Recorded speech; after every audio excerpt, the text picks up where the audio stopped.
Hey friends, welcome to our Christmas vacation vlog in Istanbul, a bustling city full of culture, bazaars and new experiences. Our holiday started as usual with some Manchester airport shenanigans. 1992 has been cancelled Because of the weather conditions in Manchester, and we've been told to sit and wait for further announcements. We had to wait for quite a few hours for things to get sorted. We're being controlled out of the airport now. Thankfully, we were given hotel accommodation in Manchester and I enjoyed the food at dinner and had a hearty breakfast in the morning. Right guys, we finally boarded. This is attempt 2. Thankfully, our flight was smooth and I enjoyed watching some Harry Potter along the way. After getting a taxi from the airport to the hotel, we went to eat dinner. We tried something called a testi kebab, which means jug in Turkish. The kebab is first cooked in an oven and then put in a clay pot, and they break the clay pot in front of you. Whoa. Well done. Hi guys, so we just came to digest the food. We're staying very near the Sultanahmet Square, like the main square. Behind me is like the blue mosque, which is all lit up. We'll come here tomorrow.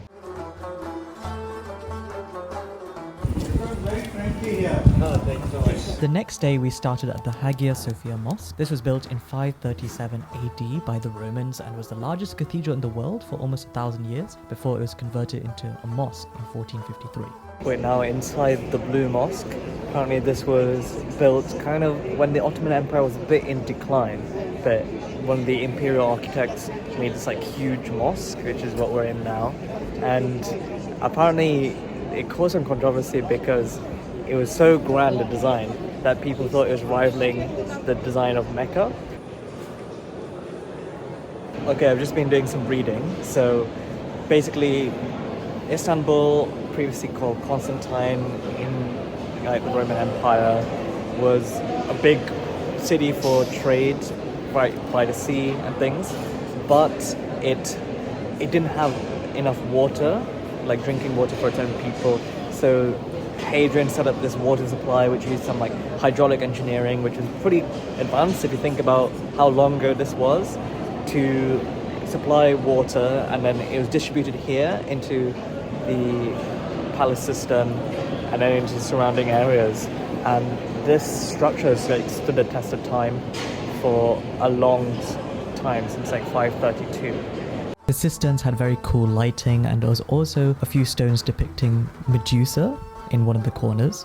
The streets in Istanbul are very lively with music, and you can see interesting things like this man holding his parrot. We then went to the Grand Bazaar, which is the biggest market from the Ottoman Empire. It has loads of shops, and basically this is where they used to trade spices and other things, as Istanbul is an important port city in the empire. The strategy at the moment is going inside each of the sweet shops and then taking some free samples, well, staying long enough to get offered free samples, but then not caving into to buying something, because the salesmen are really, they put on a charm offensive. They really try and make you buy something.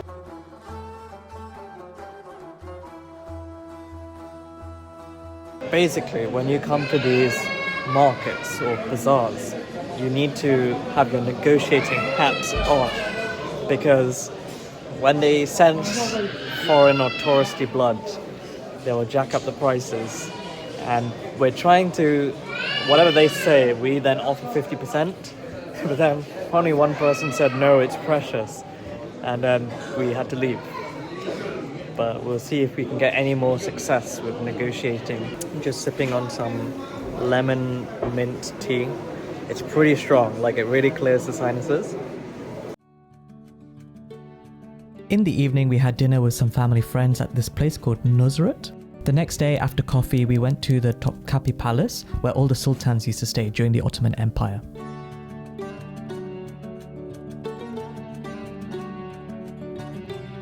Perhaps the most interesting part of the palace was their collection of holy relics. They claim to have Moses' staff, John the Baptist's arm and head, and you can see me revising the anatomy of the skull. They also had David's sword and a pot supposedly belonging to Abraham, and various things belonging to the Prophet Muhammad. I wasn't too sure whether all these relics were real because they were so neatly preserved, but it was interesting nonetheless. Afterward, we went on a lunchtime cruise on the Bosphorus Strait. So the Bosphorus Strait is the body of water which separates the two halves of Istanbul, the European side and the Asian side. So it's one of the unique things about Istanbul, it straddles two continents. We're staying on the European side, but we're going on this cruise and we're going under all the bridges, and then we've seen some of the mosques as well.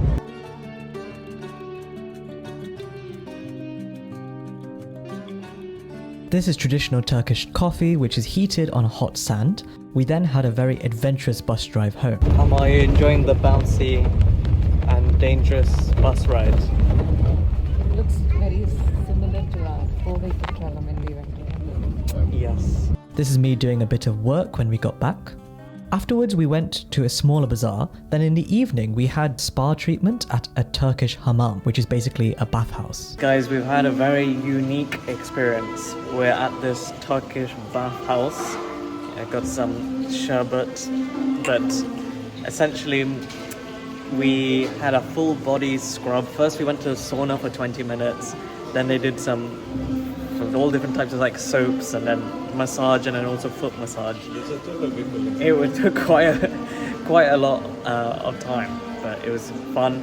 And now we're having refreshments.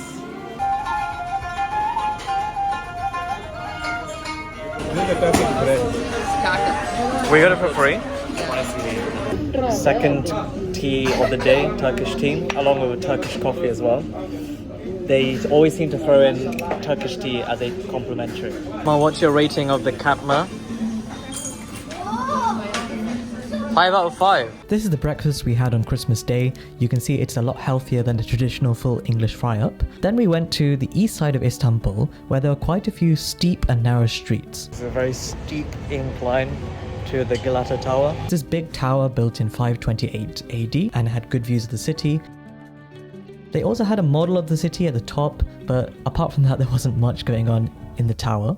It's like you're standing in the tower, that's why. This is Rian playing a game which is based on a feat that some Turkish guy achieved in the 17th century, who glided over 3 kilometers from the Galata Tower over the Bosphorus Strait.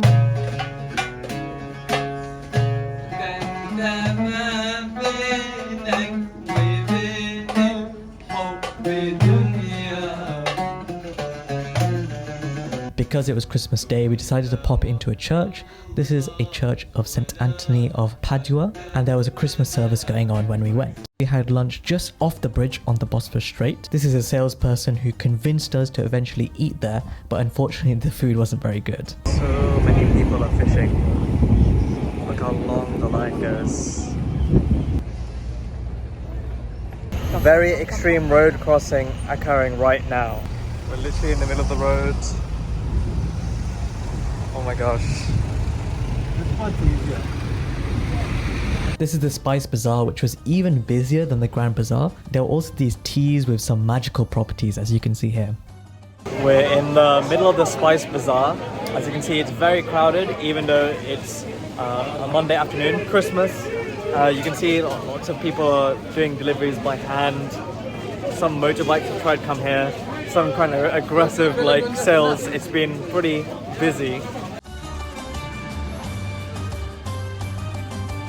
Boxing Day was just a travelling day for us. Istanbul airport was actually pretty good. This is me eating a pidum or pidum, I'm not too sure. And this is basically a Turkish pizza. Anyway, that brings us to the end of this trip and the vlog. Thank you so much for watching. If you liked it, please consider subscribing to the channel for more vlogs. But anyway, take care, Happy New Year, and bye for now.